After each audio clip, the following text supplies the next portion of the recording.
Hello, everyone. We are just going to give everybody a few more minutes to join before we go ahead and get started. But we are excited to have everybody on today.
All right. So now that we've given it a few minutes for everybody to join, I think we can go ahead and get started. Hello, everyone, and good morning, good afternoon, good evening, wherever you're joining us from today. If we haven't already met yet, my name is Courtney Wilson, and I am the Associate Manager of International Recruitment here at Health Carousel International. So, whether you're brand new to the broadcast and this is your first time joining, or whether you've been with us for a while, welcome all of you. We are so glad to have you here. Each month, we bring together international nurses like yourself to help you prepare for your move to the United States. So, whether you're just starting out your journey or you're already part of the health carousel family, you might notice that our chat feature is turned off for today's broadcast. We are currently exploring new ways to make it easier for you to get answers and support you if needed. So, if you have questions after our session ends today, you can just simply reply to the email that you'll receive with a recording of today's broadcast, and we'll make sure that we get back to you. If you're not part of our program already, you can reach out directly to a recruiter for help. I know the recruiters would be more than happy to chat with you to make sure all of your questions are answered. And if you are already working with us today, please reach out to your current assignee, whether that is your international programs associate or your international deployment advocate for guidance. All the segments that we're going to cover today are designed with one goal in mind, and that is to support you through every stage of your U.S. journey. Our team is here to provide you with the full circle of support, and you'll see that today as we cover each segment. I'm very excited, so I hope all of you are just as excited as I am. So we're going to go ahead and get started. All right. So to kick off today's broadcast, we're going to start with, I think, one of all of our favorite segments. It's the Employee of the Month. So I'm joined by my colleague, Presley. She is from our International Employee Supervising Team. She's here to help us celebrate our incredible nurses making a difference. Hi, Presley. How are you? Hi, Courtney. I am doing great. Yourself? I'm doing good too. So happy to have you join us today and excited to celebrate our nurses. Oh, it's always an honor to be here, especially when we get this to celebrate the incredible nurses in our program who are changing lives across the country. Again, my name is Presley Usubonsu, and I'm so happy to be with you all today as we recognize our June Employees of the Month. We all know that every month we take time to honor international healthcare professionals who are going above and beyond in their roles and living out Health Carousel's missions of improving lives and making healthcare work better. Before we reveal this month's winners, let's take a moment to recognize all of our outstanding nominees. Please join me in congratulating Galeen, Joanna, Florence, Marie Lorraine, Christy, Burley Joy, and Catherine. Each of you were nominated for your incredible dedication, professionalism, and the heart you bring to your work. We're so proud of all that you're doing in your communities. And now, I'm thrilled to announce that our June Employees of the Month are Florence and Catherine. Congratulations to you both. Let's take a few moments to shine a light on what makes each of these nurses so special. Let's start with Catherine.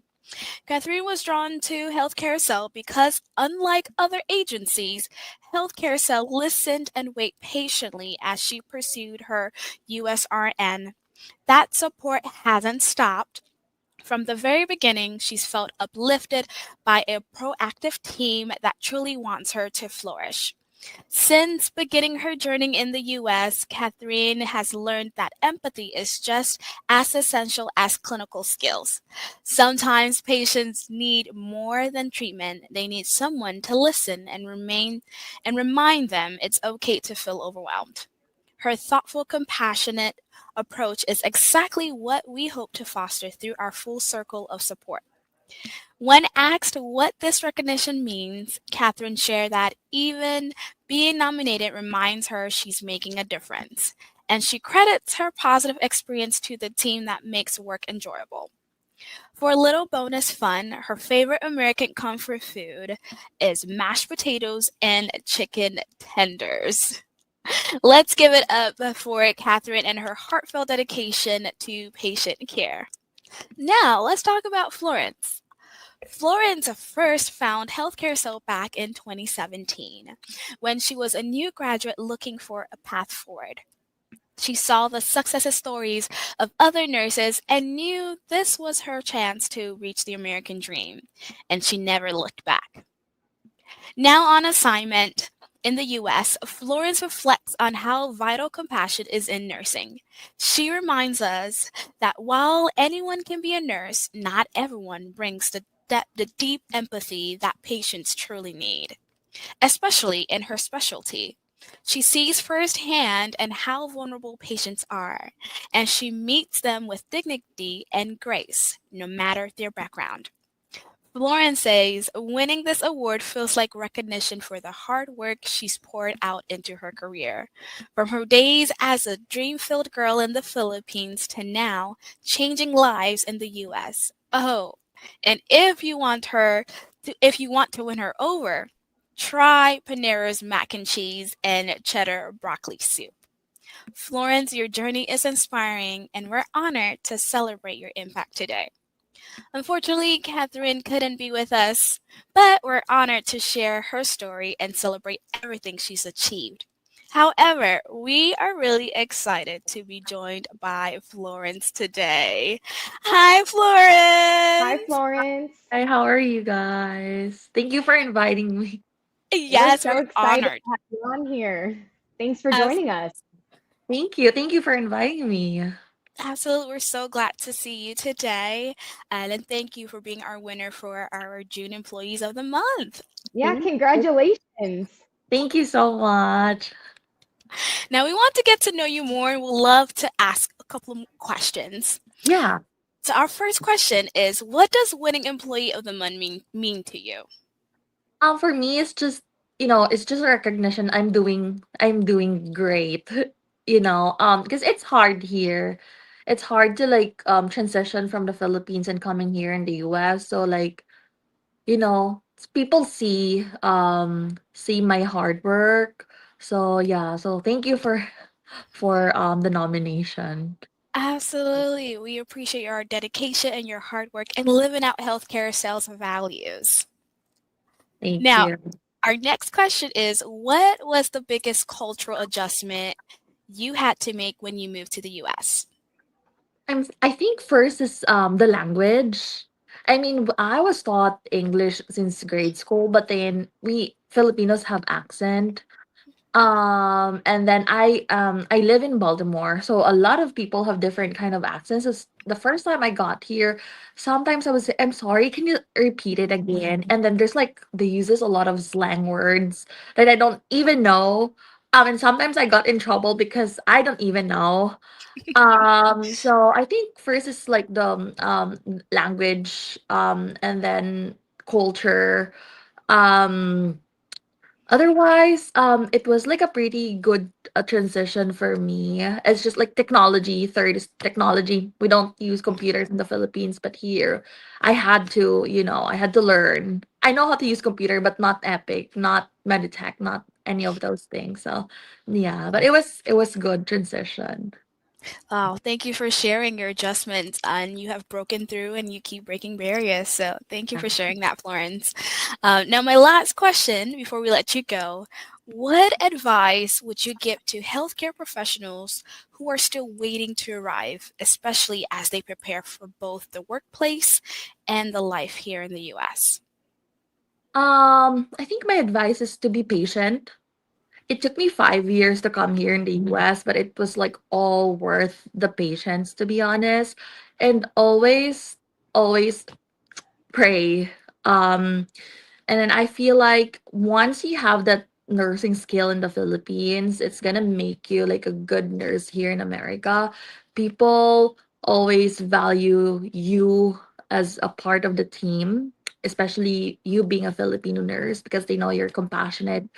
They know that you're competitive as well. So just be patient and trust the process, and always communicate with the team, like the healthcare result team. And then you'll transition when you're here. Don't worry about it, because the team, like the company, will help you with the transition and everything. So you'll be fine, because I'm fine. I'm almost done and I'm fine. Aw, thank you, Florence.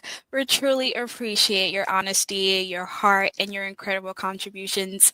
You are living proof that with courage, compassion, and the right support, nurses can thrive anywhere in the world. We're so Correct. proud of your accomplishment and for you being part of the Healthcare Self family. Thank you so much. Thank Thank Thank you. you you, so much, Florence. Florence. Thank you. It's really great to hear her advice as well. I know patience is definitely a hard thing to practice at times. And so I think, hearing those words come straight from Florence is a good reminder to everyone who's joined online that, it is okay to stay patient. You heard it took her 5 years to get here. So it's definitely not a quick process. I'm sure you recognize that. We definitely recognize that. But hard work definitely pays off, and it's paid off for Florence. And I'm so proud of all the hard work that she's accomplished, and so grateful to have her as part of our Healthcare Self family. Absolutely. Well, it's always great to have this session, and congratulations again to Catherine and Florence. Now back to you, Courtney. Yes, congratulations to our winners, Catherine and Florence. And thank you, Presley. It's always a pleasure to be joined by you and celebrate our nurses. We're so inspired by everything that Catherine, Florence, and all of our hard working healthcare professionals have accomplished, and the strength and heart that they all bring to their work each day. All right. So we are going to jump into our next. So our next segment is going to be Life in the USA. This segment I also think is a very exciting one, and one that all of our viewers, I think, really look forward to. So we are going to dive into the real life logistics and some lifestyle questions that matter most as you are preparing to move and settle into the United States. So a really big topic that I think everyone can confidently say that they hear a lot here, is our nurses asking if they can bring their dependents, so their spouse, their children, and their family, to the United States with them when they arrive. So, from flight logistics to visa timelines and even education or employment questions, we know that there is so much for you to think through. So, please join me in welcoming my team members, Elizabeth, our Associate Director of Immigration and Licensing, and Ryan from our International Deployment Advocate team. They are going to be here to walk us through what to expect, how to prepare, and who you can turn to for support throughout this process. So, hi, Elizabeth. Hi, Ryan. Welcome. How are you guys doing today? We're doing great. How are you, Courtney? Oh, I'm doing great too. I'm excited to talk about these topics. We are too. Thanks so much, Courtney. We understand that moving to the US is a big step, and so bringing your family makes it even more meaningful. This conversation is just a big part of our full circle of support, making sure that the guidance and resources to prepare for your life together in the US. Perfect. Thanks, Ryan. Okay, well, I think our viewers are wanting us to dive into these questions. So let's go ahead and get started. Our first topic is going to cover travel and arrival logistics. So the first question that we hear a lot from our healthcare professionals is, will Health Carousel pay for my dependents' flights to the US? Yeah, so this is a really good question. So the way this process works is that we have a travel and housing team who's going to work with you to get your flights prepared and get you all scheduled to arrive here. And we'll actually upfront the cost for you and your dependents, but it's really important to remember that you'll need to reimburse us prior to your arrival in the US for your dependents' flights. Awesome, thank you. And that is a good point. So definitely good to know kind of what costs to be prepared for when going through this process. Another question that we get a lot is, can I pay for my family's flights through salary deductions? Yeah, so the expectation is that you will be reimbursing your flights prior to your deployment. This is an expense that you're going to need to save in addition to your fee bills that you will reimburse. So regardless of where you are in the process, even if you're retrogressed, it's really important to start saving up money now so that you can have a smooth transition once you arrive. Yeah, good point. Like we mentioned earlier when Florence was talking too, she had mentioned that it took her about 5 years to go through this process. So, during that time that you're going through this process, definitely work hard on saving your money and saving up just as much as possible. So that way you are prepared for maybe any unexpected costs too once you get over to the US. All right. So you may be wondering, what if my family can't arrive at the same time as me? So when should my family arrive? At the same time, or can they arrive after I've settled?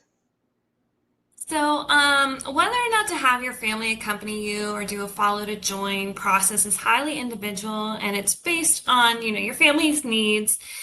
It is recommended as much as possible to attend the embassy interview as a family, as there are risks to the follow to join process, such as, embassy scheduling, delays for family members, retrogression, as dependents who are joining later will be subject to what your priority date is, and thus retrogression should your priority date regress before they can attend the embassy interview.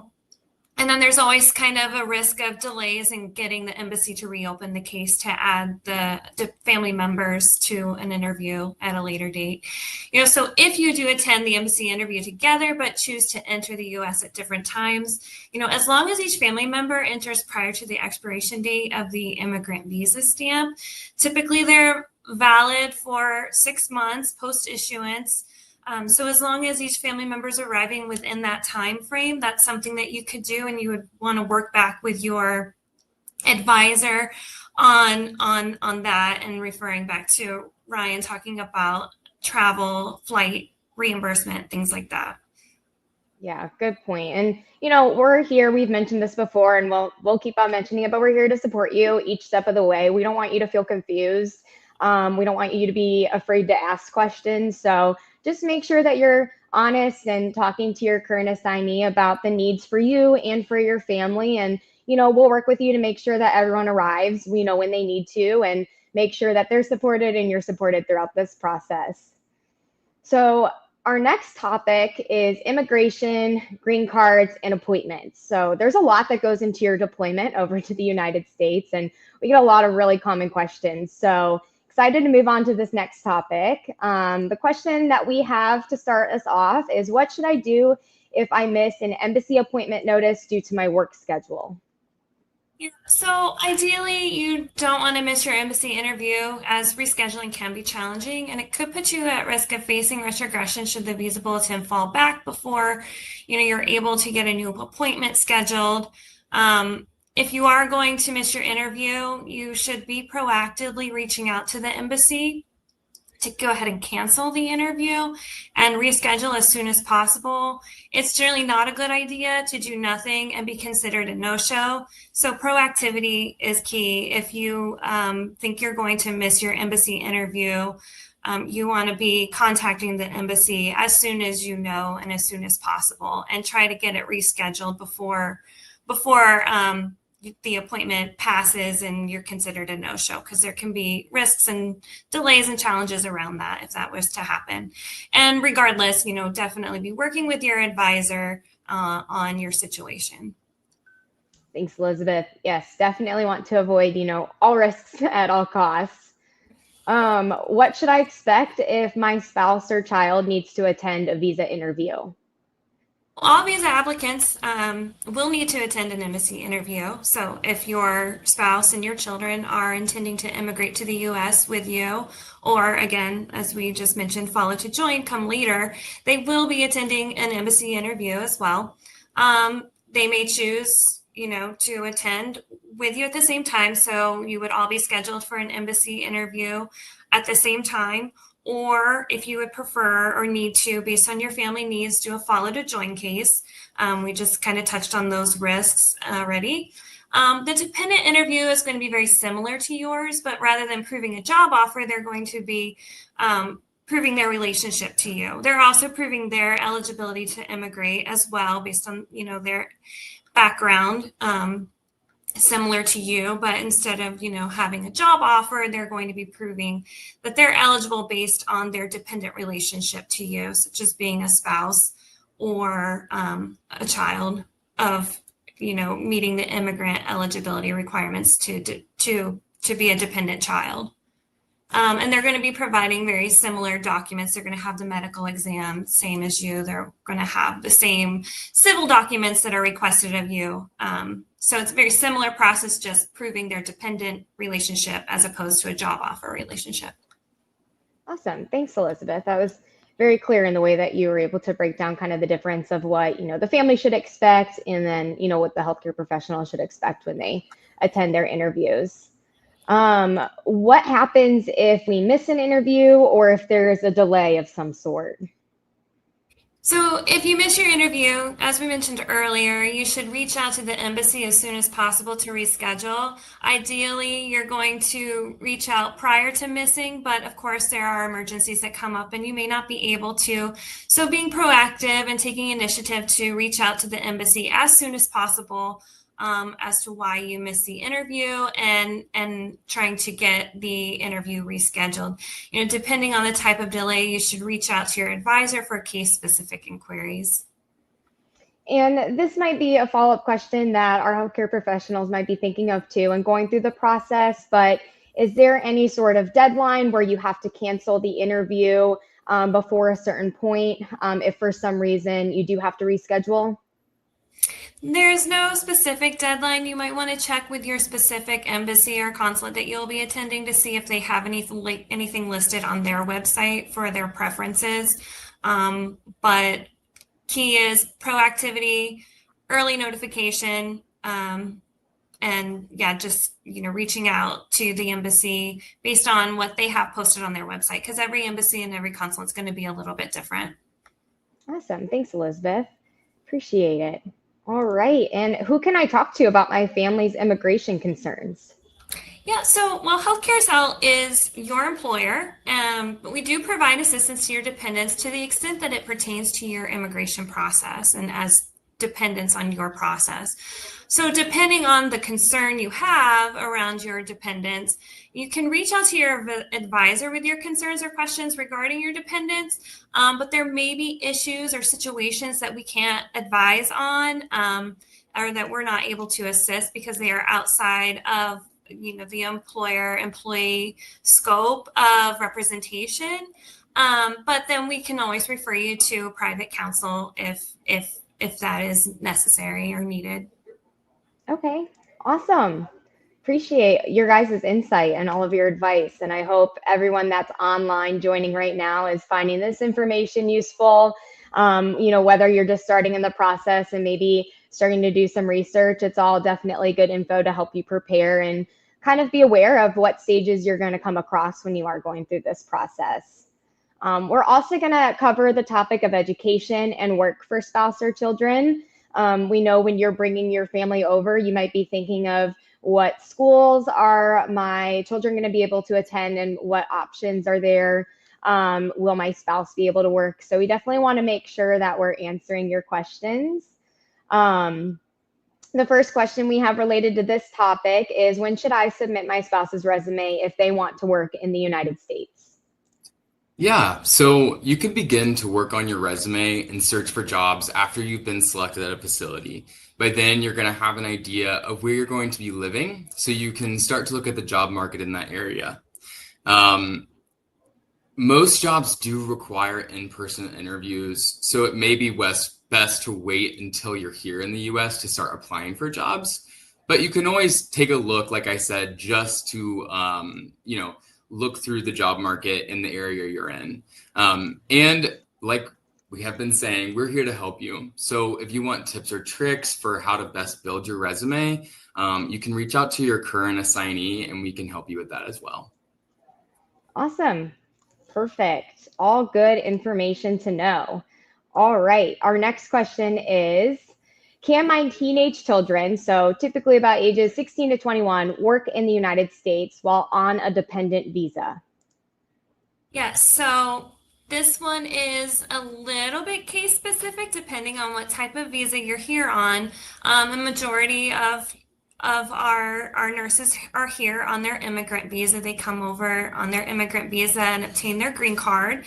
And all of their dependents also get their green cards. So that is work authorization. It's unrestricted work authorization. So, as long as the child's adhering to the state child labor laws, then yes, your dependent child can work on the green card. Now, if you're here on another type of non-immigrant visa, for example, a lot of our medical technologists come over on an H-1B. Their dependents will be what's on an H-4 visa.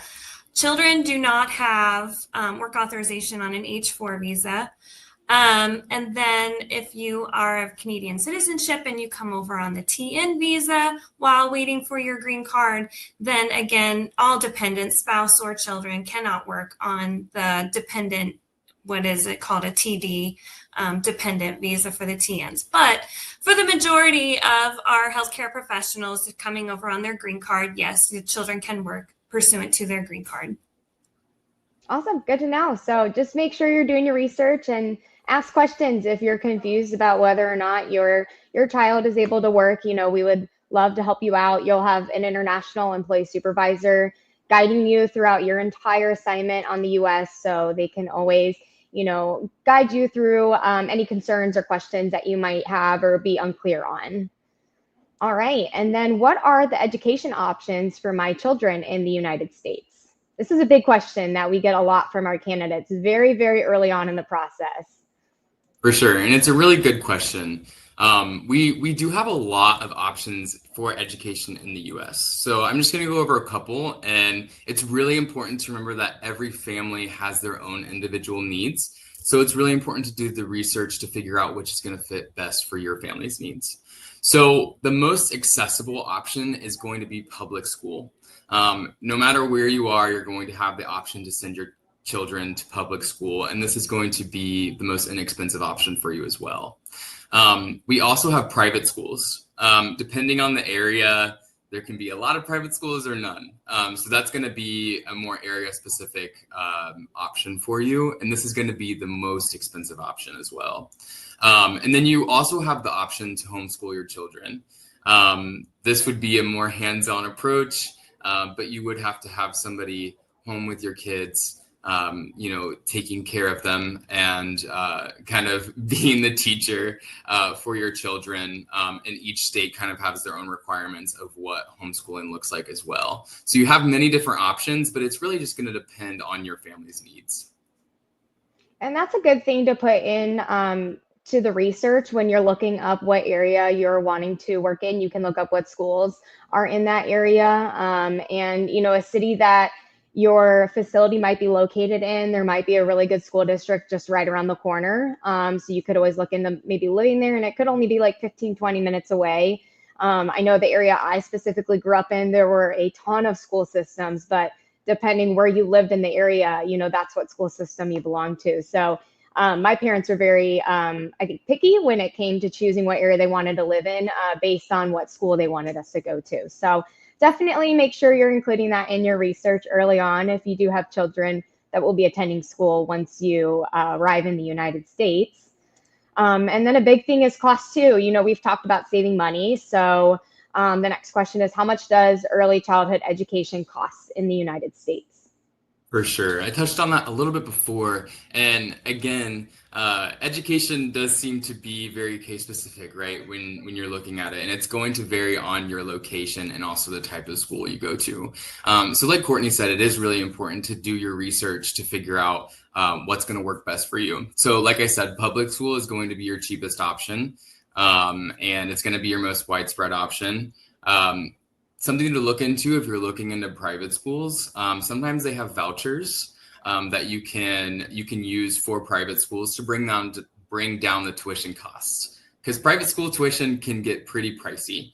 And so again, I think that's probably your best bet is to once you have your selection, you're going to know your location, and there's so many resources online where you can go in and see what your options are, and also the prices of your options and what's going to be best for your family's needs, like I said. And while we're on the topic just of, the cost of everything and how, different things can be a bit pricier in the United States, we've mentioned, trying to save up money during the time that you're going through this process to make sure you're prepared. I thought it might be good for us to talk a little bit about the suggested savings. That way our healthcare professionals can kind of have an amount in mind when they're preparing for the United States. So do you have a recommended amount that our nurses should save if they are just traveling by themselves without dependents, or if they are traveling with dependents and they do have a family? For sure. So individuals without dependents, we definitely recommend around $2,500 to $3,000 US. And individuals, that was individuals without dependents. Individuals with dependents is going to be around $4,000 to $6,000 US. Again, this is really important to start saving now. So even if you think you have plenty of time, it's going to creep up on you, and then all of a sudden you're going to be arriving in the US.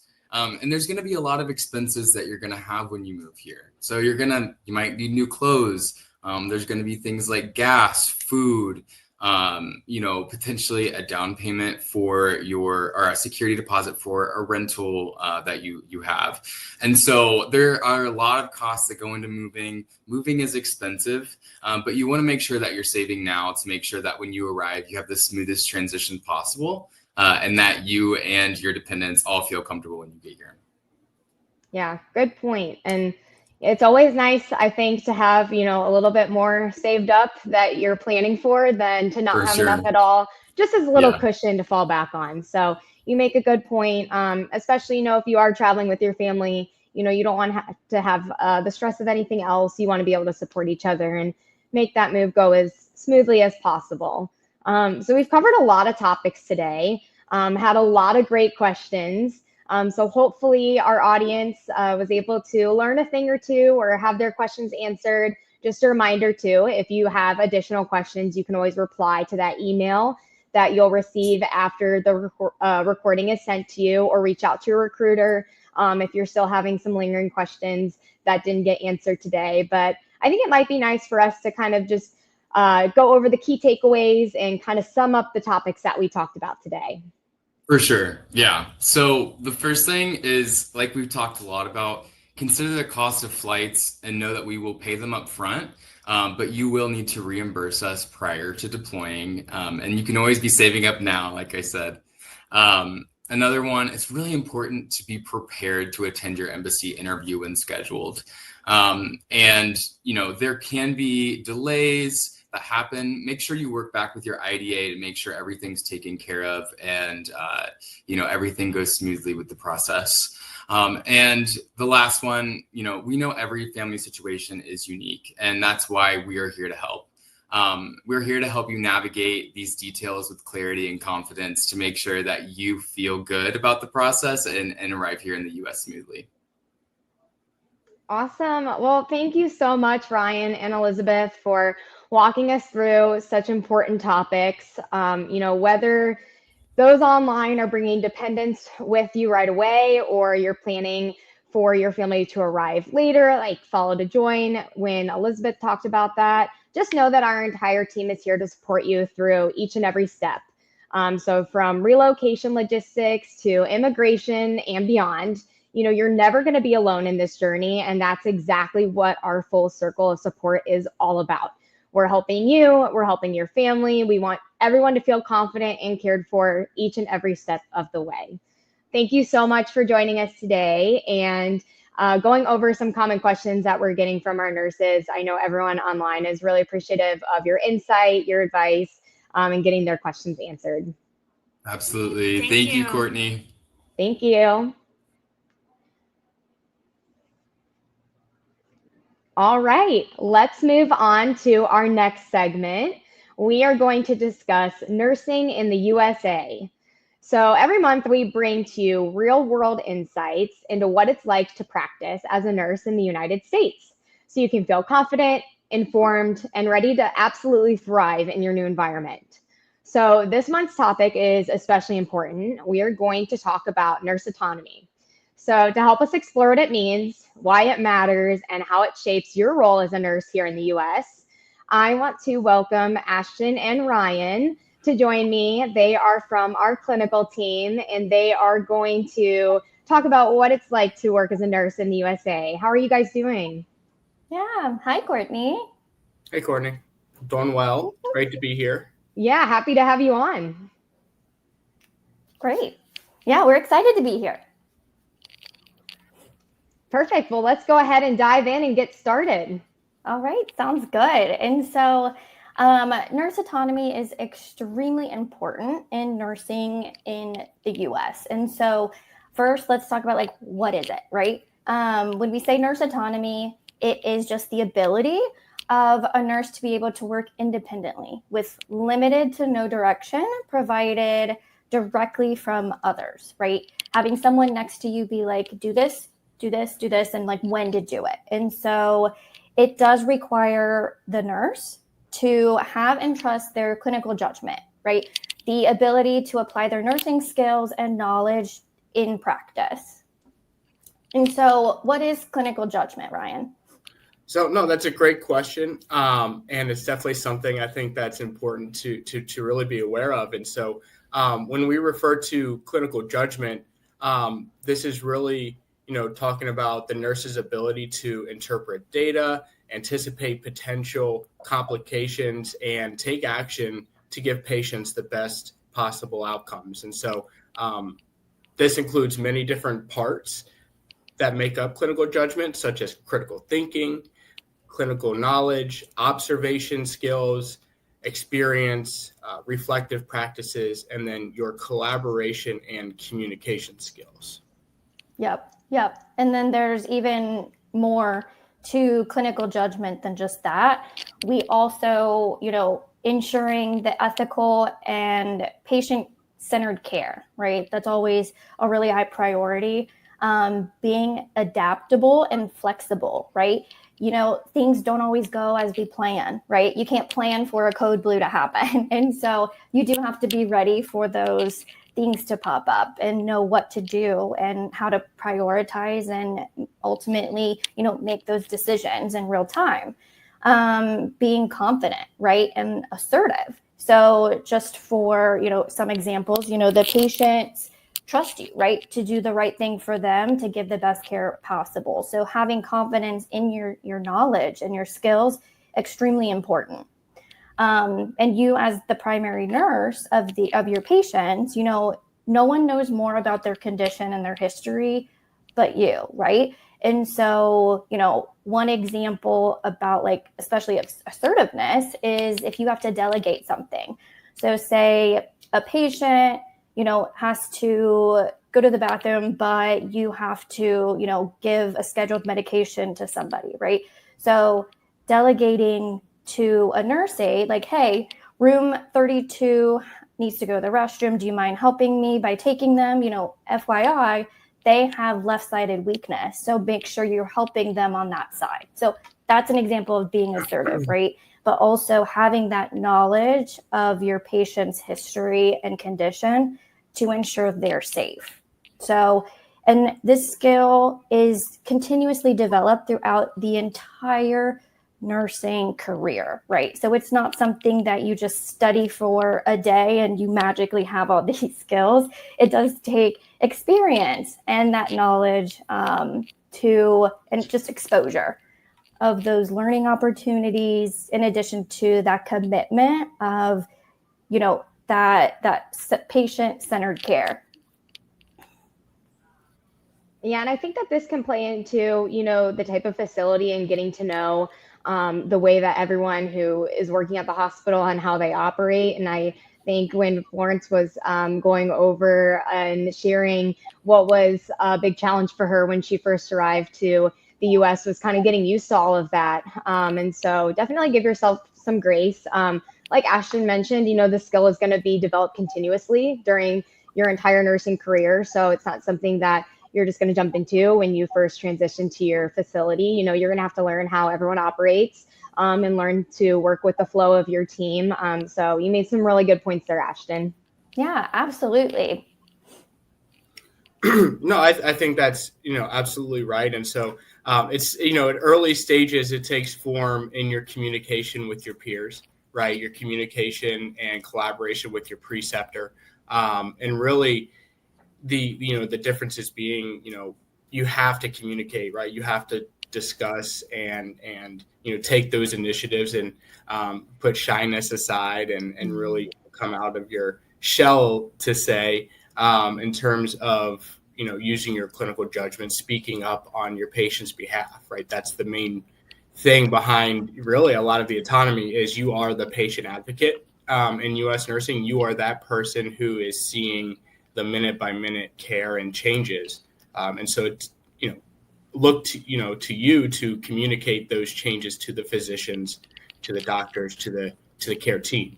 And so with any nursing decision, right, just like with clinical judgment and critical thinking, right, it's important to understand the why behind what it is you're doing, not just that you have to do it, but why are you needing to do those things, right? Why does that patient need their diuretic, or why does this patient need to ambulate after surgery? Like, why are those things so important? So that's the critical thinking component, the why.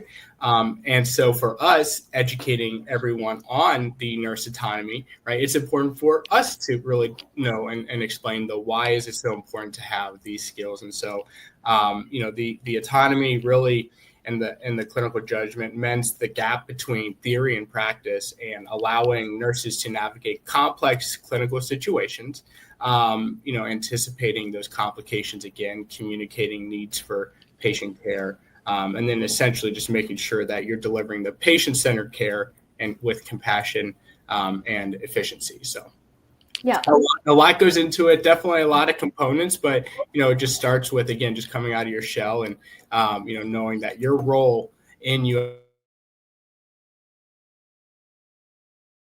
nursing.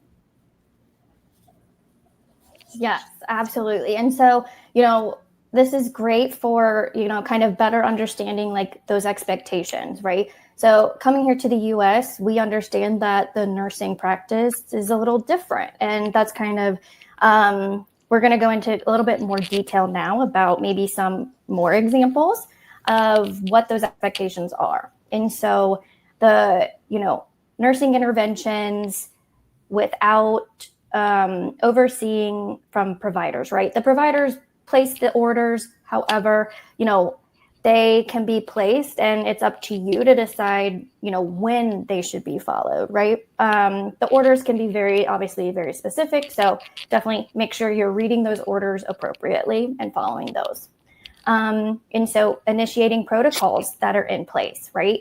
Escalating as needed to the provider so they're aware, right? Making those real-time decisions is really crucial for your for your practice, but also the safety of your patient, and making sure that they get that super important and, that top-notch patient care.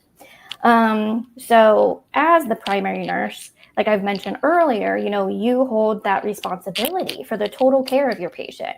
You do have that support staff at times where you have nurse aides that you can delegate certain tasks to.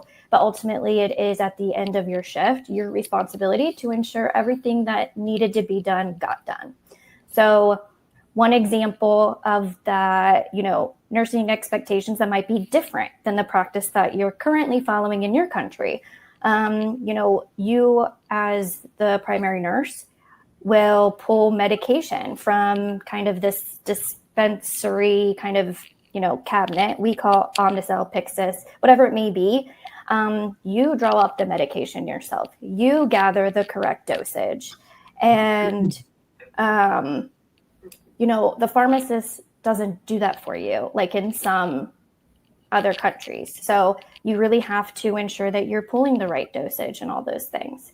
And you also have to watch your patient take the medication, right? You can't just like put it in the room or on the bedside table and walk out. You can't give it to the families and then, give it to the patient. You are that responsible person to ensure it's done. Another example would be, getting that patient in and out of bed safely, right? That does fall on you, even if you delegate to someone, right? If, say, for the example I shared earlier, if you didn't share that specific example about that patient having left-sided weakness, that could have ended up with that patient falling, right? And so just keep in mind that you have that responsibility, and it does not fall on the patient's, families or visitors, right? They shouldn't be involved in that patient care. They're there for emotional support and to keep them company, right?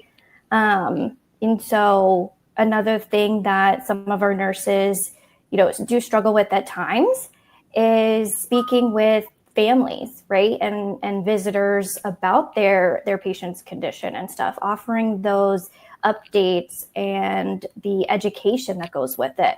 That can be a really hard adjustment if you guys are used to the providers kind of offering that education, right? Or being that kind of go-to person if, patients have issues or questions, you are that first go-to person. So, you are required, back to what Ryan stated about communication. It's just so important. Yeah, definitely. Something that we always say around our office here is clear is kind. So it's definitely good to be clear in your communication. Especially like Ashton had said, that does kind of fall back into your hands, and you're responsible, but also be confident. You worked really hard to get the necessary credentials to do the job that you're doing. You're coming over here. And so play into that confidence when it comes time to making decision and taking ownership. Like Ryan mentioned, sometimes you have to kind of put your shyness to the side. So really step into the confidence in your role. You're here for a reason and you've worked hard. So just make sure that you are being clear in your communication. So that way, everything aligns how it should be when you're working on the floor. No, absolutely. And so the communication, has a couple of shapes, right? The verbal communication, but also your documentation is a huge part and what the nurse is responsible for the care that they provide. And that's another form of communication, right? The charts, the medical records are digital and electronic, right, here in the U.S., which allows for a very fast pace of care. It allows a interdisciplinary team to collaborate and really coordinate the care for their patients. But in order for that to work, the nurse has to be, keeping up with their charting, ensuring that it's accurate, and everything that is being placed into the chart then guides those orders, the medications, and the treatment plan that the physicians are then placing. And so very important there, but the documentation also acts as a huge, proof of completion for you as a nurse, to show what it is that you are doing and that you're following those orders that ultimately you're receiving from the physicians to guide that care. And so, a large responsibility, again, very autonomous for the nurse to ensure those things are being done, which helps to ultimately push that patient care forward and produce the best outcomes.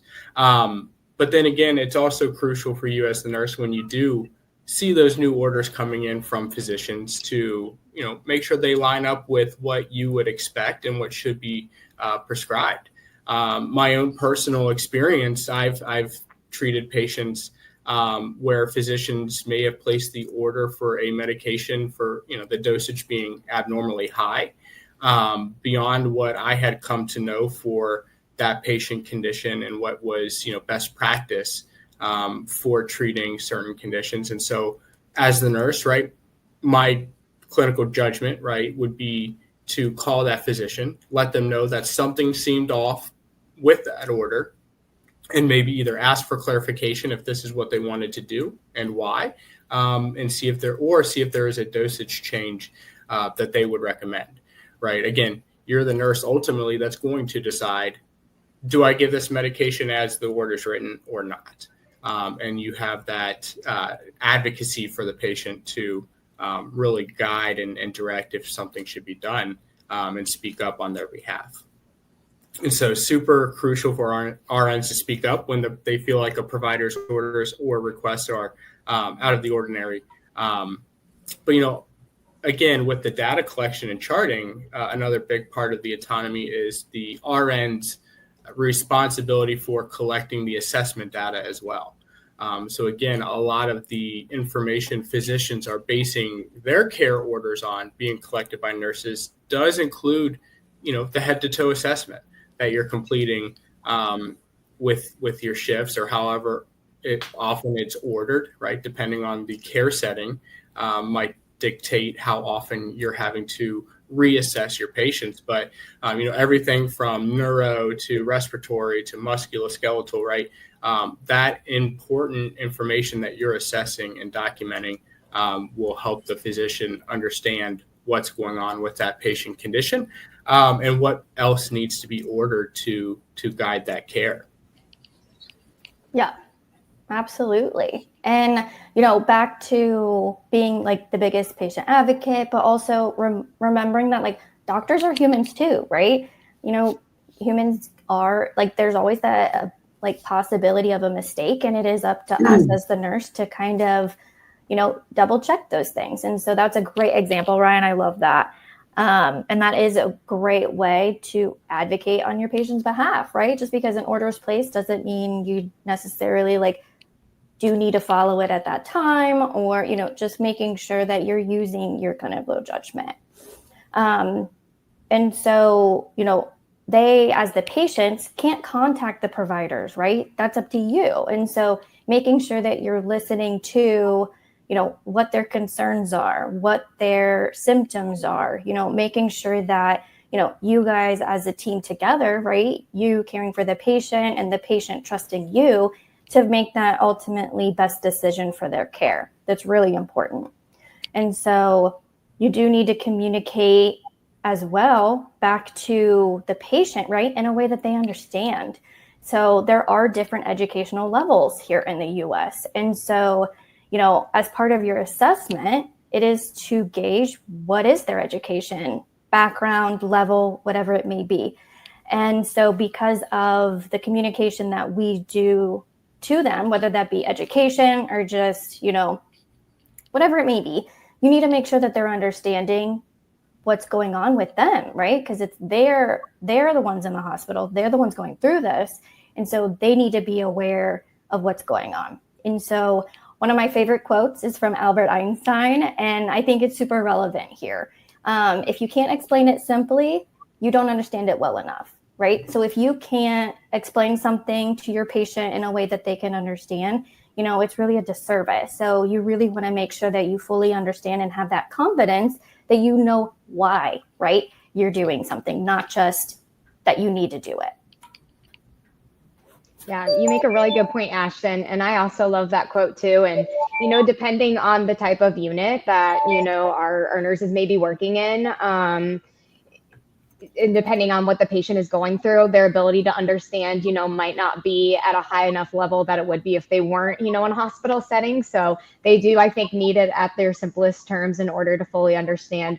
And, everyone moves very quickly in the hospital setting too. So, with that quick, it can almost be a little bit overwhelming for some of the patients. So I think it really is important for the nurse in order to communicate that clear and in simple terms at a level that everyone's going to be able to understand. So you make some really good points. Thank you.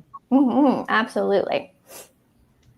Yeah, I mean, we completely understand that, around the world, Yeah. the care might be different. The care models of the, acute care setting could be different. Oftentimes much more physician-centric, in that the physician may be performing a majority of the care and the skills that, here in the U.S., we are really, I think, at the forefront of healthcare around the world in terms of placing that in the hands of the registered nurse, right? Everything from assessing the patient, documentation, procedural aspects of care. A lot of that falls into the nurse's hands or a lot of assistance from the nurse. And so we understand that. We do our best to really communicate that over to partner facilities where our nurses have the opportunities to work.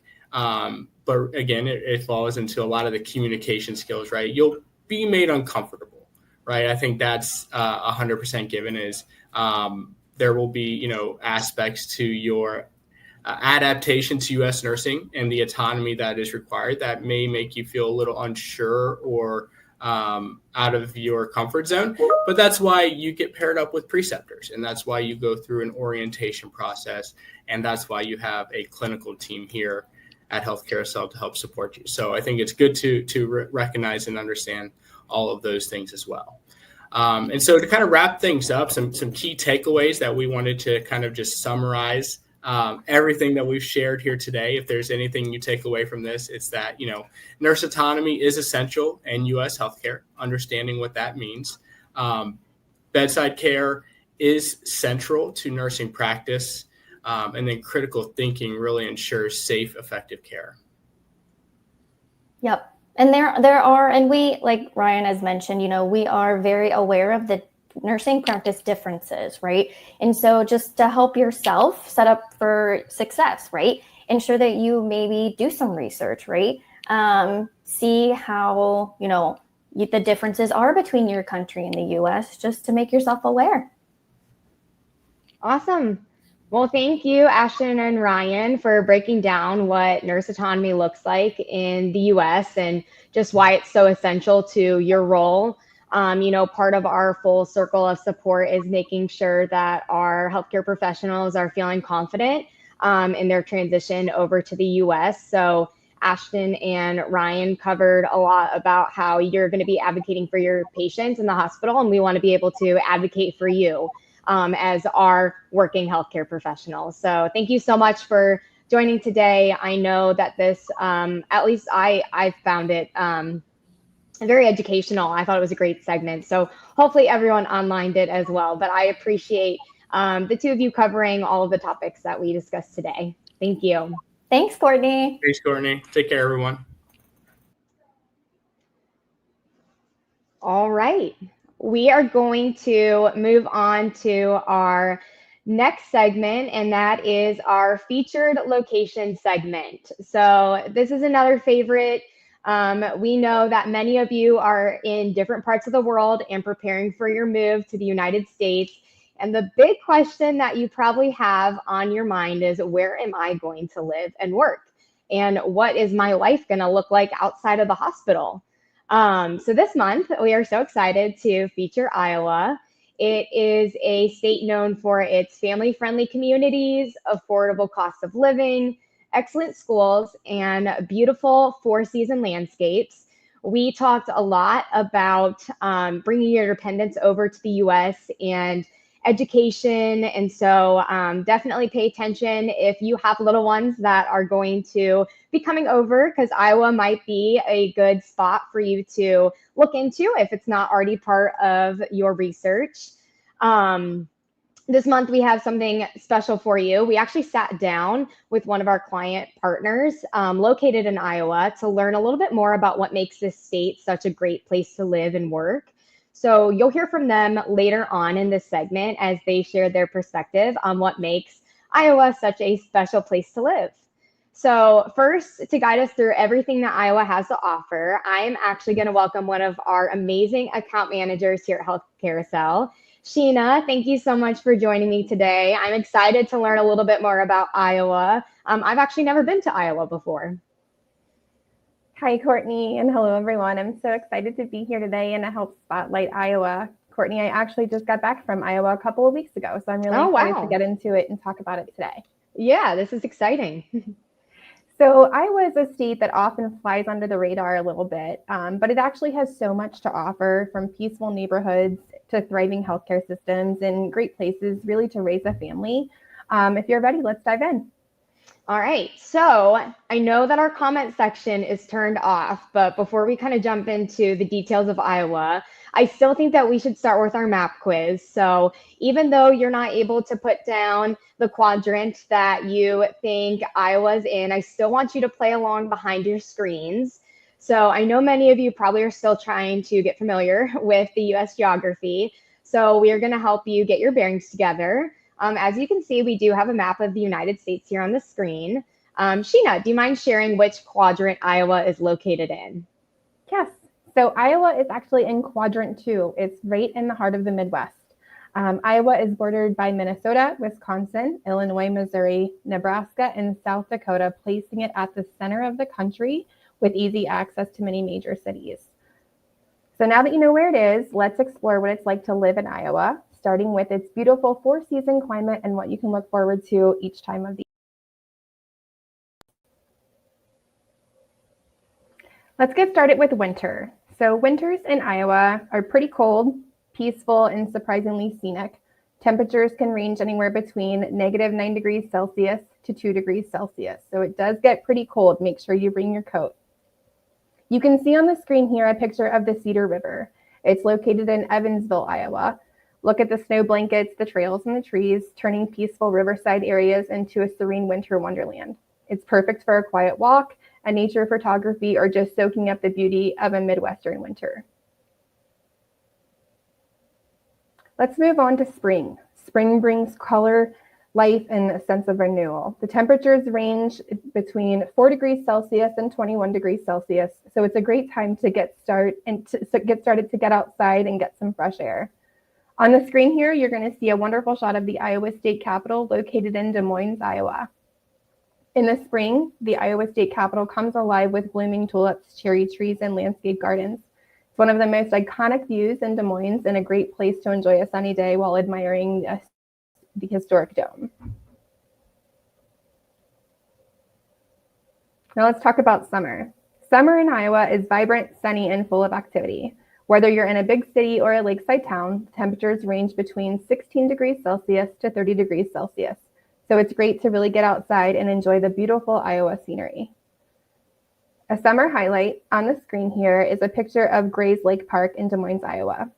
This urban oasis offers walking trails, paddleboard rentals, and sunset views over the water.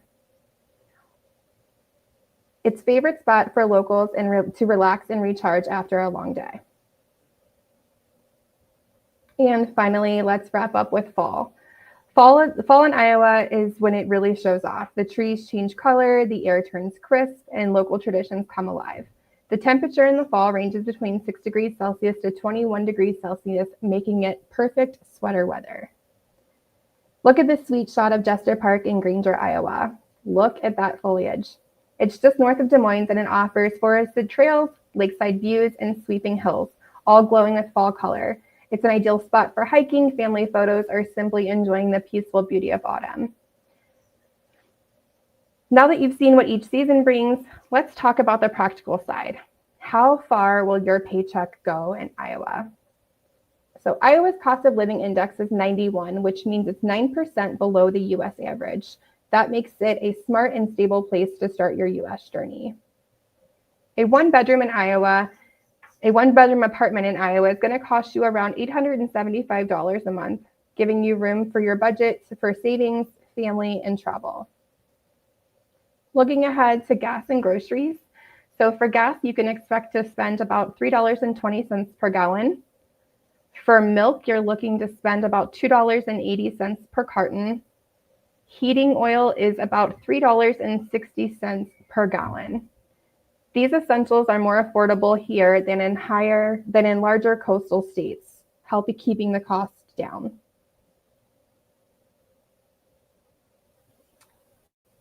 Now let's talk about transportation. Most people in Iowa drive, but cities offer public transit. A transit pass is about $45 a month, and the traffic is low congestion, which is set for easy commutes. In Iowa, there are a lot of things to do, whether you're attending a farmer's market, hiking through fall colors, or watching fireworks over Summer Lake. Iowa offers plenty to enjoy without high costs. So as you've seen, Iowa combines natural beauty, low expenses, and a strong sense of community. Whether you're starting out solo or bringing your family, it's a place that you can really build something meaningful and sustainable. And now to bring all of this to life, we want you to hear directly from someone who lives and works in Iowa.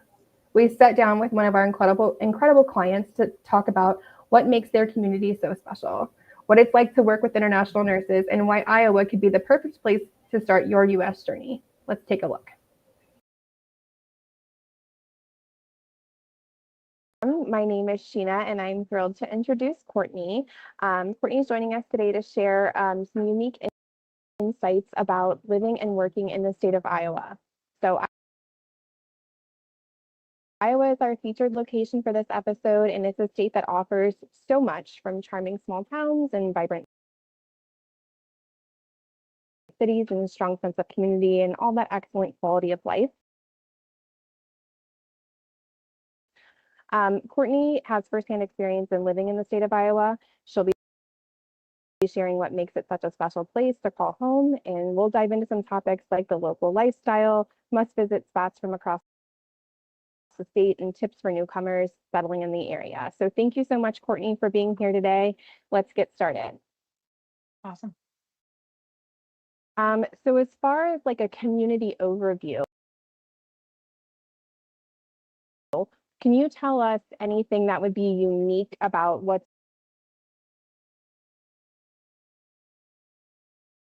it's like living in Iowa compared to any other state? Yeah, so the nice thing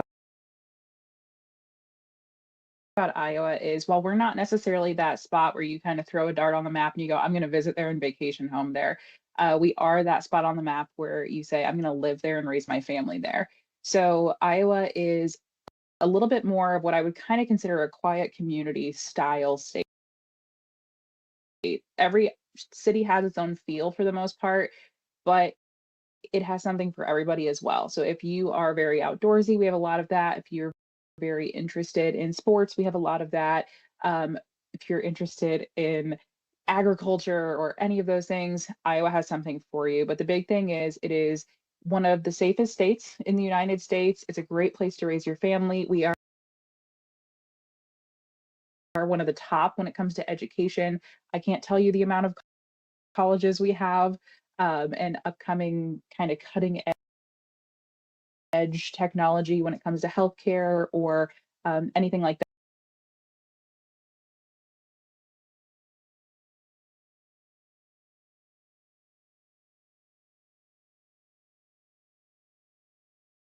Like maybe we're experiencing some technical difficulties, but not to worry, we are going to get it fixed. Sheena's interview with Courtney went really well, and Courtney was able to share a lot of information about Iowa that I know that all of you are wanting to hear. So we are just working on getting it settled.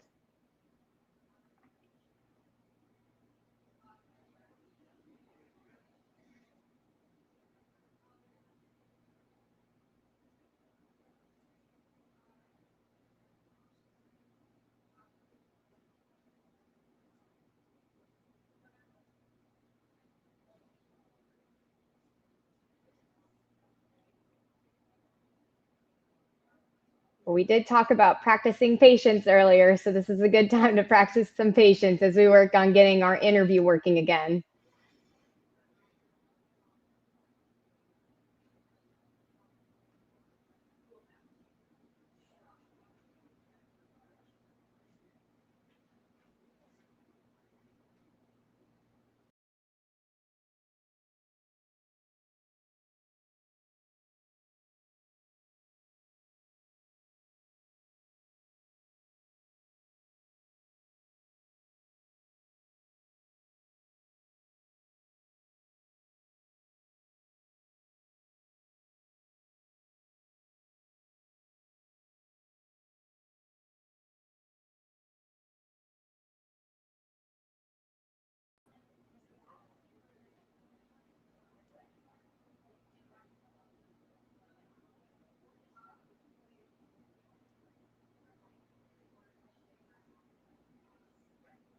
All right, everyone, we are just going to give it a couple more minutes as we work through these technical difficulties, but thank you so much for your patience while we are working through this.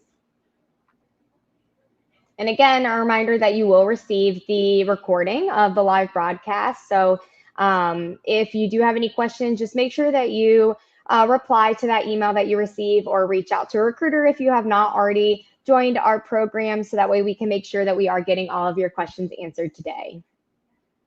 Or if you joined late and you did miss the first part of our broadcast, or maybe you're not able to stay until the end, that recording will be the full broadcast, so you will be able to view it all at your own time.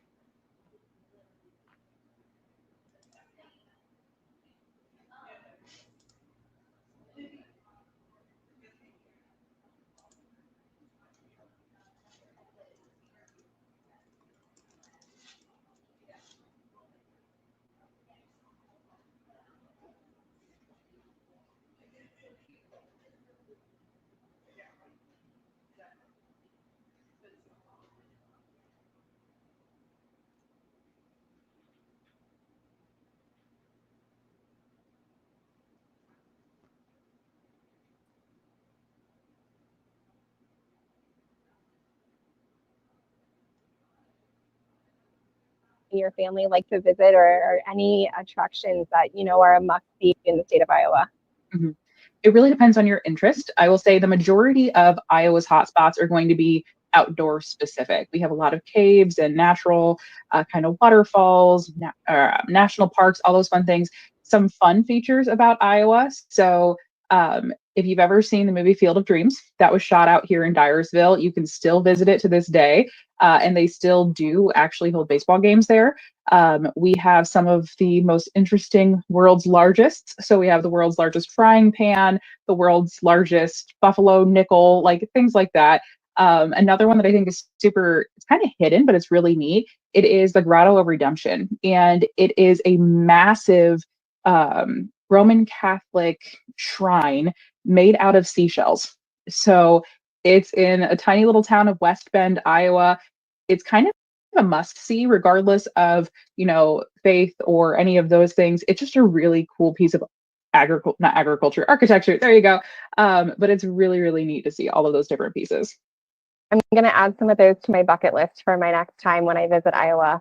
I was super bummed the last time that we visited, we didn't get to see the Field of Dreams. We had just made it to the cutoff. Like, they had just closed when we got there and was in the area. So it's super bummed. So that's definitely going on the bucket list next time.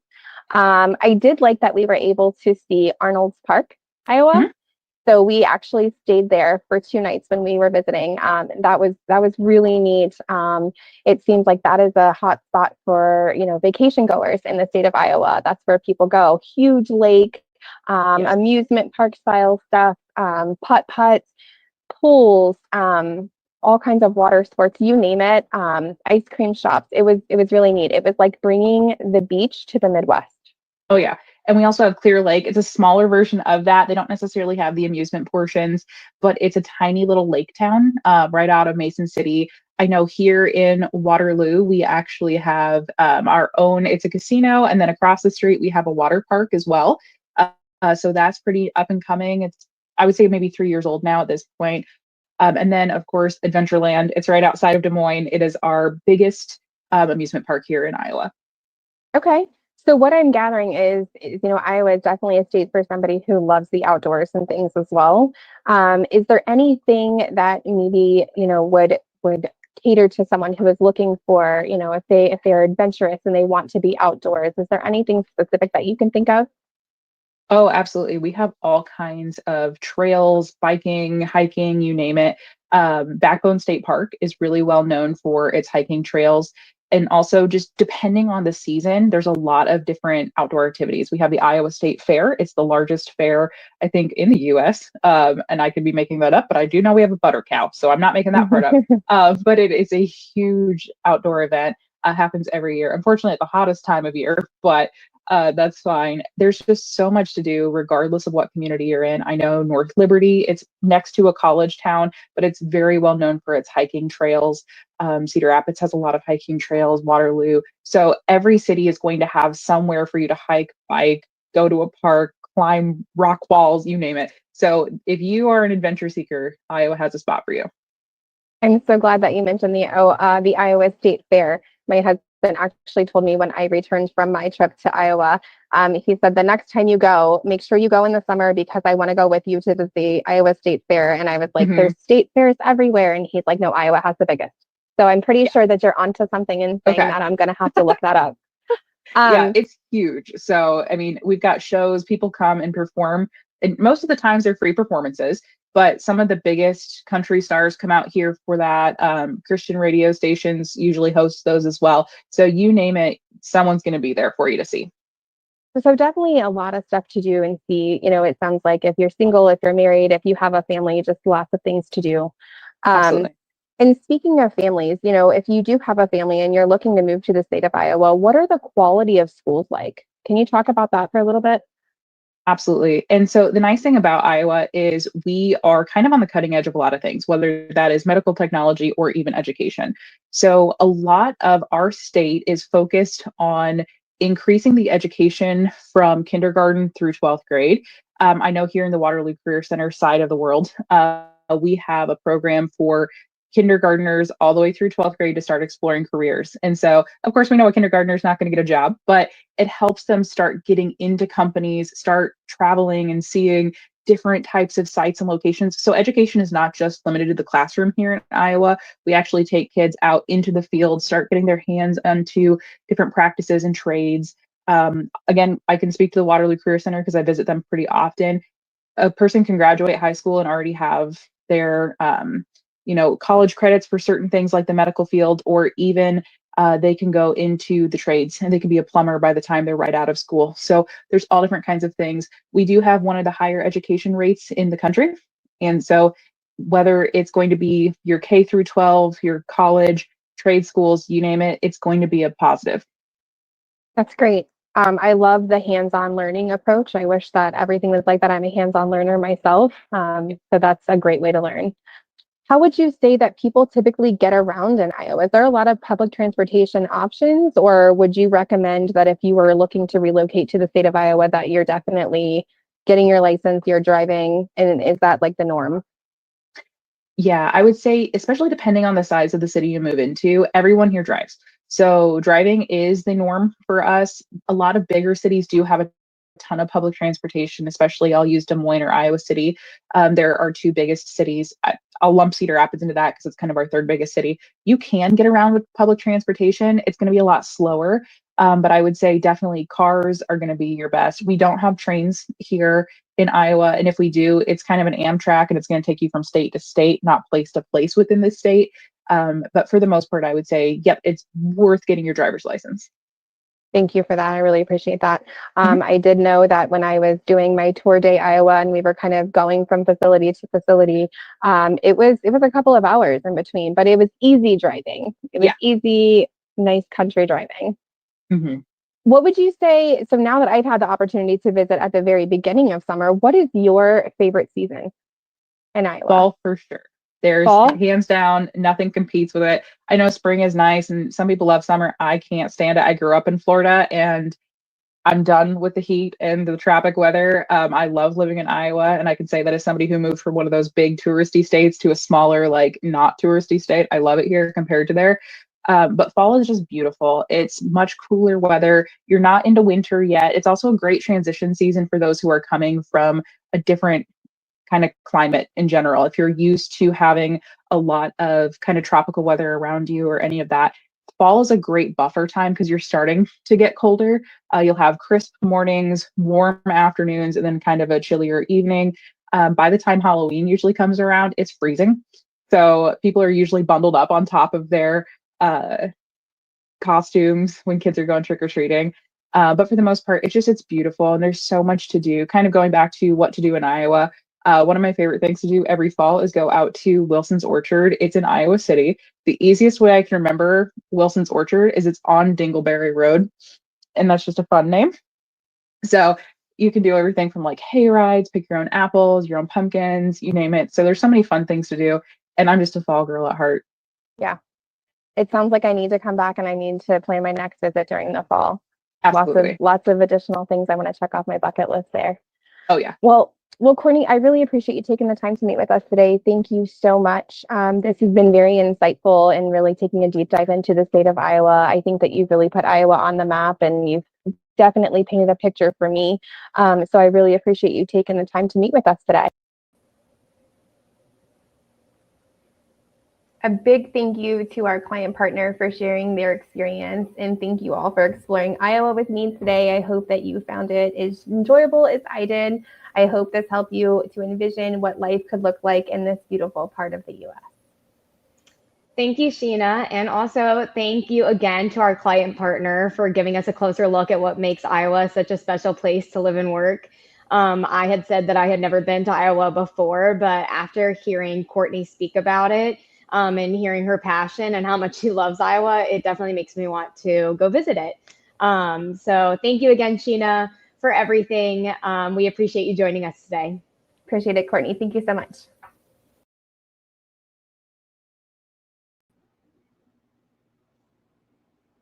All right. Well, let's dive into our next segment, and that is going to be the August Visa Bulletin to help you understand where things stand right now. So each month we share the latest update to remind you of steps that you can take while you're waiting for your priority date to become current. To walk us through everything that you need to know, I am going to welcome back Elizabeth. A reminder, she's our Associate Director of Immigration and Licensing, and she is going to cover our Visa Bulletin. Elizabeth, thank you so much for joining us again today. It's good to see you. Good to see you again, Courtney. Hello, everyone. Go ahead and dive into the much anticipated August Visa Bulletin. There's really not much to report this month. There was no changes in the the EB3 category, as you most likely know. If you don't, our registered nurses fall within our EB3 category, and it's going to be based on your country of birth. So for EB3 Philippines, EB3 all chargeability areas, that's anywhere you were born that is not listed out, for example, China, India, Mexico, Philippines. And then EB3 China and EB3 Mexico saw no change from the July Visa Bulletin.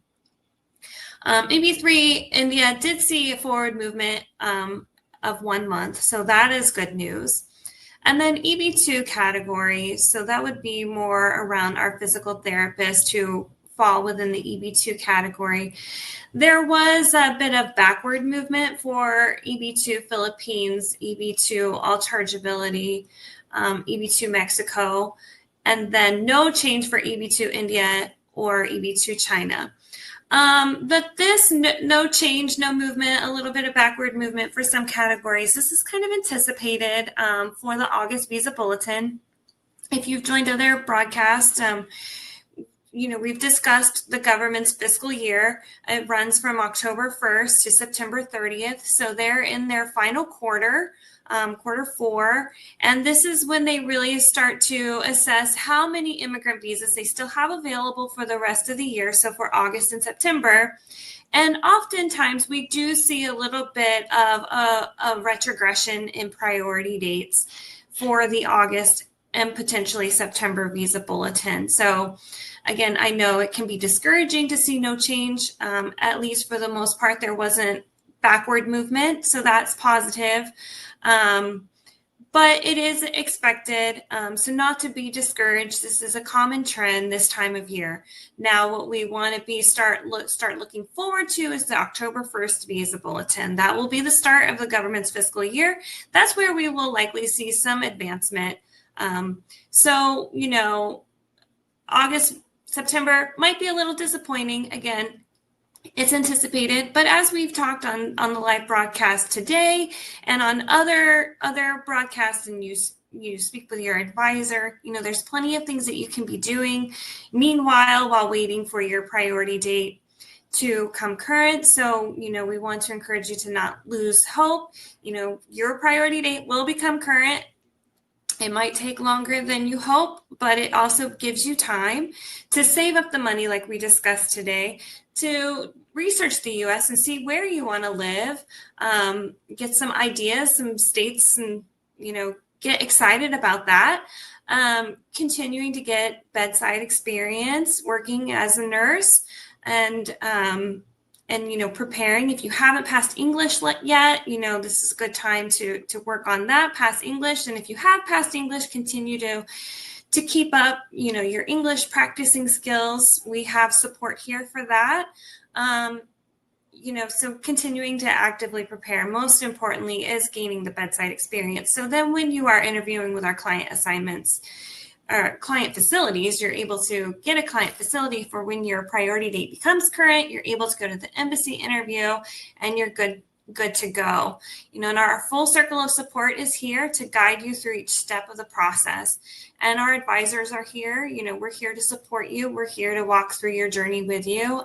And most importantly is to stay patient, stay hopeful, and stay the course. Your time will come. Thank you so much, Elizabeth, for sharing the Visa Bulletin. I know not seeing the movement that maybe we're wanting to see can feel discouraging, but at the end of the day, you know, it gives you more time to really prepare for your big move over to the U.S. And save money, like Elizabeth had mentioned, and like we kind of talked about, and really make sure that you're crossing everything off when doing your research on what's important to you with your life in the U.S. I know that there may be some questions, especially for those who are already in our program, and maybe you are waiting for your priority date to become current, or maybe, you know, you're going through the steps and thinking, oh, well, I have a few questions about maybe what happens next. So we just want to make sure we go over a couple commonly asked questions that we get, especially a little further on in the process, to kind of help prepare you. So Elizabeth, I know you kind of just briefly brought this up, but it might be good to explain a little bit more in detail, but our nurses might want to know when they can attend their embassy interview. Yeah, so you first need to obtain a priority date. If you haven't had that, you know, you get your I-140 petition filed. You're going to provide some documents. We're going to file the I-140 petition. It'll be approved. That priority date is going to be the date that USCIS receives the petition. Once it's approved, the USCIS will send your case over to the National Visa Center, and there's a couple of things that happen while it's at the National Visa Center. And you're going to have your fee bills issued. You're going to complete providing all of your civil documents, and then you'll be documentarily qualified. You're going to complete a DS-260. That's the immigrant application. It's going to be a lot of questions around your background, your immigration history, your work history, your residential history. So, you know, while you're waiting for your priority date become current, anticipating completing the DS-260, it's good to start gathering that information. They're going to be asking those questions for the last 5 years. So if you've lived in a lot of places, or if you've worked a lot of jobs, you want to make sure that you are, you know, tracking down all the information that you're going to need to complete the application, just to make the process go a little bit smoother. So then once that has been completed, you've completed the DS-260, you're documentarily qualified. Essentially, your case is going to be held at the National Visa Center until your embassy interview. actually your priority date has been becomes current per the Visa Bulletin, and then the National Visa Center will send over your case, all of your documents, all of your information over to the embassy that you've chosen on your I-140 petition to attend your embassy interview. In order to attend the embassy interview, meanwhile, you have been, working with your advisor in scheduling client facility interviews. In order to attend the embassy interview, you will need to have a client facility assignment in the United States. So it's very important, as we discussed, to get a client facility assignment. You need to be practicing bedside experience and continuing to work. So very important, key that you have to have that client facility assignment in the United States in order to attend your embassy interview. Your priority date has to be current, and then the embassy will receive your case from the National Visa Center and reach out to you to schedule the embassy interview. Awesome. Thank you so much, Elizabeth. That definitely helps. And another follow-up question might be, when will my priority date be current? Well, unfortunately, I don't have a crystal ball. I'm not able to, accurately predict. As if you follow along the Visa Bulletin, you see that sometimes it goes forward, sometimes it falls back, sometimes it doesn't move at all. Like I said, for August, this is pretty typical that it either doesn't move or generally it falls back, so further retrogression. October 1st, we could see some movement. We can't predict how quickly that movement is going to be. Sometimes it can be a week, sometimes it can be a year. It just depends on how the Department of State is kind of assessing the immigrant visa demand versus availability. The availability doesn't change, but the demand does change. And sometimes this can be hard for them to predict because dependents come into play. They take out of the employment-based immigration visa numbers as well. So that's why you're going to see so much fluctuation. Sometimes people's plans change and then they don't want to attend their embassy interview, and then that frees up another visa that's available to someone else. But, so it's an ongoing process, and that's why you're going to see such fluctuation. Sometimes they hold back the numbers so that they don't run out at the end of the year. Sometimes they have issued all immigrant visas by the first week of September. So anyone else who had an embassy interview scheduled for the remainder of September, they can still go to their interview, but they won't be able to be issued the visa until more numbers become available. That doesn't happen too often, but it does happen. So it's hard to really predict when your priority date becomes current, but it is important to continue watching the Visa Bulletin every month as it is published. Awesome. Thank you so much, Elizabeth. And I think she makes a good point to see how much goes into and how many factors play into when a priority date can become current. So I know a lot of you probably know someone else maybe going through this process, or have a friend or a family member, and your priority date is so unique to yourself. It's really hard to compare your priority date and when that becomes current to maybe your friend who's also going through the process. So just take it one step at a time, and remember to just be patient, like Florence had mentioned earlier, and just focus on what you can work on during the meantime while you're waiting for maybe that priority date to become current. And Elizabeth made a really good point too about needing a client facility in order to attend your embassy interview. So you might be wondering, when will I interview with U.S. hospitals?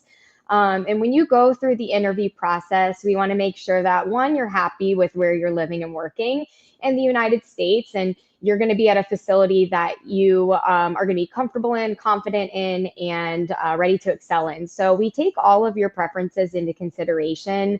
Like Elizabeth said, it's important that you're keeping your experience up to date. So if you're currently working in a specific unit that you want to work in over in the United States, make sure that you continue working and building your experience to help with that transition once you start working in the United States. So you will go through the interview process, while you're going through this process and working with your international deployment advocate.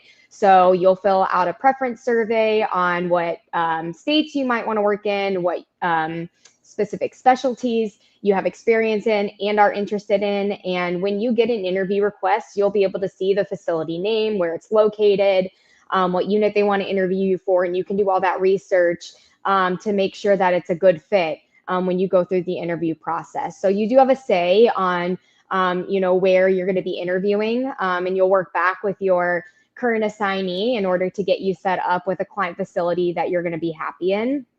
And you also might be thinking, well, what opportunities do I have when my contract comes to an end and I've finished my assignment over in the United States? And you'll have a variety of options, and your international employee supervisor will talk to you about all of these options when you get a little closer to finishing your contract. But something that is, I think, essential to thinking about ahead of time, and I know that we get this question a lot from our nurses because you guys are all eager to continue your education and be a better nurse tomorrow than you were the day before. And so Health Carousel has a work study program, and it is a really great opportunity for nurses to continue to take the next step in their nursing career and earn an advanced degree. So you can choose to pursue your bachelor's, your master's, your nurse practitioner. And this opportunity is actually fully funded by Health Carousel, as we want you to excel and build your career as a nurse working in the United States. So that is definitely an option to think of, and something that you can talk to your international employee supervisor about once you reach the end of your contract. And it is a really great way for you to advance your degree and still feel supported by Health Carousel. Again, it's part of our full circle of support. We don't ever want you to feel alone. And if we can help you excel with your career in the United States, then our work study program might be a good fit for you. Elizabeth, do you have any final words of advice or any closing thoughts that you want to share with our viewers online? Just say, reminder, don't be discouraged with the August Visa Bulletin. Again, we're looking forward to seeing what happens in October when the government has a whole new allotment of immigrant visas. So don't be discouraged in the next 2 months. Just stay hopeful, stay patient, stay in communication with your advisor. We're here to support you through your journey.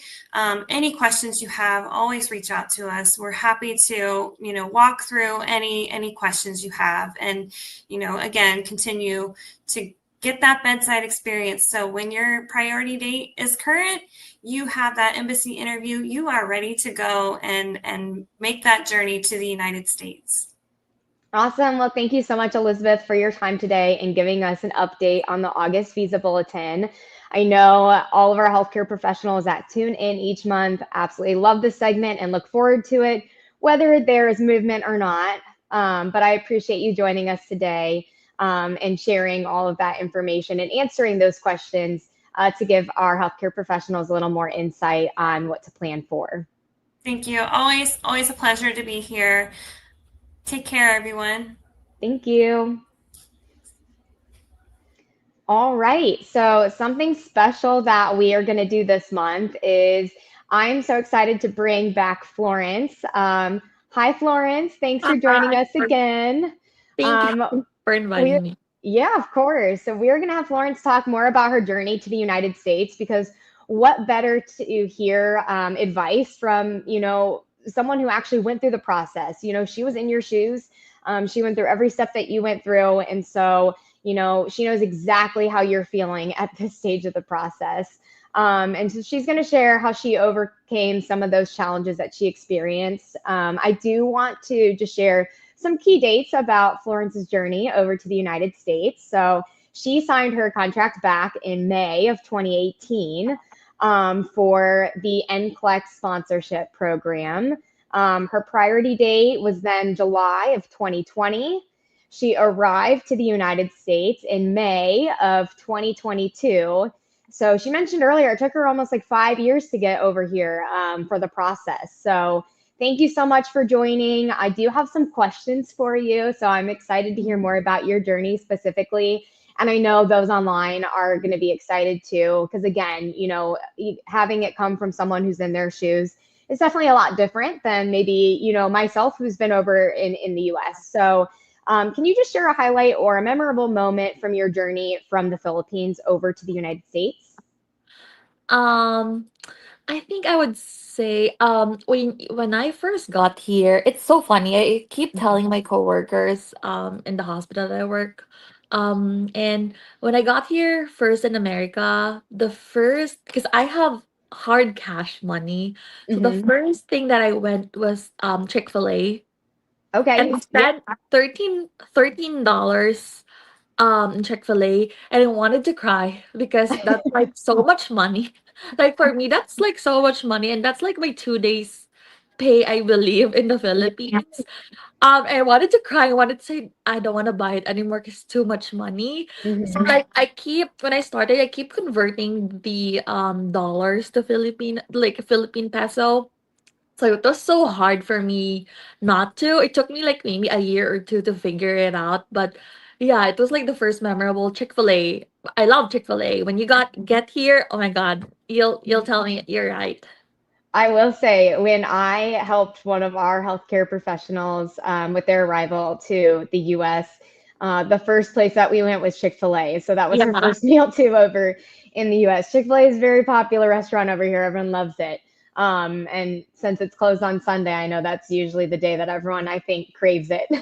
Yeah. But yeah, I mean, I'm sure it's hard when you're used to one currency and then coming over and having to get used to another. And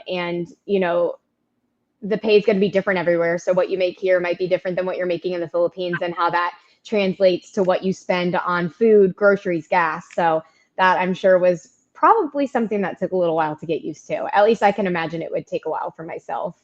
Um, what's your favorite fast food restaurant in the United States? Is it still Chick-fil-A or? Aside from Chick-fil-A, I think now it's Panera. I don't know Okay, if yes. it's Panera. I love their broccoli and cheddar soup. Oh my Hmm. God, it's the best. When you guys It's got very good. it's Yes. so good. It's so good. Good.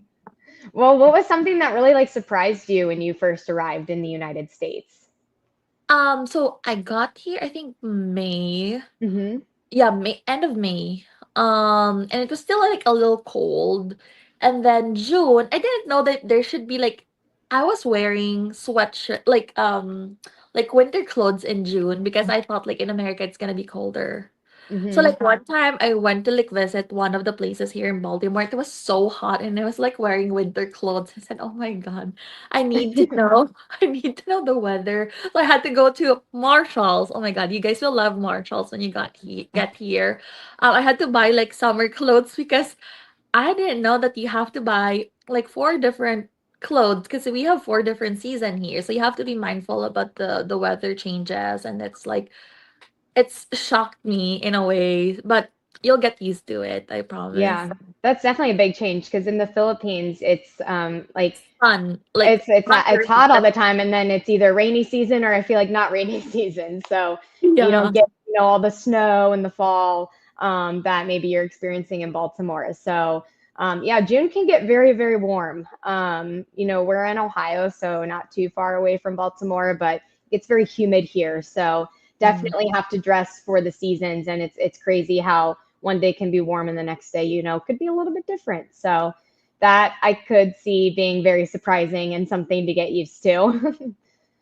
All Yes. right. How did Health Carousel's full circle of support help you prepare for your move?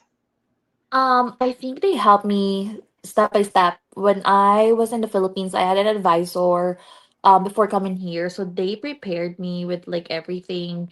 And healthcare cell like offered like bonuses.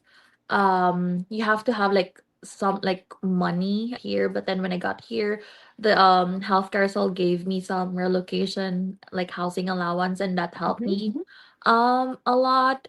And then there's like I remember her name is Katie. I don't know if she's still in the agency, but she picked me up in the airport. And then we went to the hotels, check in, ate lunch, and then figure out the cards, the banks, and they will help you get through everything the first 2 days. And then I also had a car or rental car because I was supposed to get a car from IAS. So yeah, so they will help you in the first few days, and then you have an IES. My IES is Monica. Hi, Monica. So she helped me walk through everything, my orientation period. So they will walk you through it, so you'll be fine. Good. Yeah, it's definitely a lot for our nurses that are arriving. I mean, I know we have healthcare professionals that have joined from all over the world, and just specifically referring back to your journey coming from the Philippines. I've been to the Philippines, so I know that that is not a short distance to travel. It's a long Yep, travel day, 36 completely hours. different, yeah, completely different time zone. So something that you're feeling jet lagged for a good while when you first arrive, so having to go through getting a car, or going to the bank, and just going through your first couple of day activities of seeing your facility and making sure that you have everything in order for your orientation to start. It's overwhelming and it's a lot. So I'm glad to hear that your arrival specialist was able to help you through each of those, and kind of guide you through the first couple of days, because I'm sure thinking back to it, it's probably a blur for you, to Yeah, think about all the activities that you had to do right after you arrive. yeah. And I'm sure, I'll let Monica know in case she wasn't able to join today, that you said hello. Always nice to hear the shout outs for the IES, but I'm glad that you felt supported, in your arrival to the United States. Definitely important, and we want all of our nurses to feel that way too. So I want to finish off, and I know you gave us a little advice earlier, but what advice would you give to the other international nurses that are preparing for their relocation over to the US? I think the most important is communication. Always communicate with your advisor or your IES. And there's I know like Filipinos, we're very techy, like Facebook. So there's like a group chats. Maybe there's like group chats. You could always like ask people from, for example, here in Baltimore, there's like a lot of international nurses. So if you need help, there's like group chats, maybe like on there's like platforms that you can like message, ask. We're willing to like help you, for example. Um and then be patient. Always be patient. And then you'll be fine. I promise you, you'll be fine because I'm fine. And then just trust the process. Be patient. That's all I could say for right No, now. I love that. Short, sweet, and to the point. And I know we've been using the acronym IES, so that's your International Employee Supervisor. You'll be assigned to an IES, and they'll assist you during the entire time that you're on contract over here. So you can always reach out and ask questions. And that's one thing, that Florence shared. Make sure you're asking questions. I know sometimes our healthcare professionals can be a bit shy, when asking questions, but honestly don't. It's going to only help you if you're able to get those questions answered. And patience is something that I think, it's good to practice throughout this entire process. It's a long process, but don't give up. You could be in Florence's shoes, winning the Employee of the Month, sharing your experience and giving Right. motivation. Yes. Oh, yeah. Oh, it's Congratulations that to it. time. And sharing Yeah. your experience, and motivating other healthcare professionals who are just starting their journey and maybe questioning if it's the right move. So thank you so much, Florence, for sharing No your story. I problem. know I appreciated it. Everyone online, I'm sure, did too. Like I said, it's always good to hear from someone that's actually, been in their shoes before. So hearing your testimonial to everything was definitely, very rewarding, and it's super inspiring. And I'm so happy to see you thriving here in the United States and living the Health Carousel mission of improving lives and making healthcare work better. Thank you so much for your time today. I appreciate it. And it was so great speaking with you. Thank you so much. All right. Well, thank you all for joining today. I hope that you found this live broadcast as informative and helpful as I did. I hope you all have a wonderful morning, a good afternoon, and a good evening, wherever you are tuning in from in the world. We will see you next month for our next live broadcast. Bye.